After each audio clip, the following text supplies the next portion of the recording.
न्यायपालिका जैसी संस्था जिसे किसी भी देश का स्तंभ कहते हैं, उसके भ्रष्ट होने की बात स्कूल के सिलेबस में पढ़ाया जाना या बताया जाना कितना सही है और कितना देश हित में, ये तो आप तय करेंगे। हुआ यूं कि एनसीईआरटी यानी राष्ट्रीय शैक्षिक अनुसंधान और प्रशिक्षण परिषद ने हाल ही में कक्षा 8 की सामाजिक विज्ञान यानी सोशल साइंस की बुक में बड़े बदलाव किए।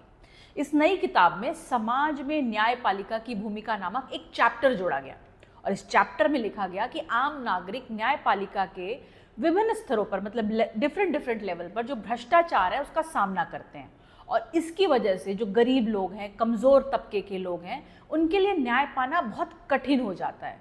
किताब में अब तक के बुक्ड मुकदमों के आंकड़े भी दिए गए हैं। सुप्रीम कोर्ट में लगभग 81,000 और हाई कोर्ट में लगभग 62 लाख से ज्यादा और जिला अदालतें, जो निचली अदालतें होती हैं, उनमें 4 करोड़ 70 लाख मामले अभी भी फैसले का इंतजार कर रहे हैं। जैसे ये किताब सामने आई, देश भर में बहस छिड़ गई। सुप्रीम कोर्ट के सीनियर लॉयर्स कपिल सिब्बल और अभिषेक मनु सिंघवी ने इस पर कड़ी आपत्ति भी जताई। उन्होंने सवाल उठाया कि जब राजनीति और नौकरशाही में भ्रष्टाचार का कोई जिक्र ही नहीं है तो सिर्फ न्यायपालिका को ही निशाना क्यों बनाया गया।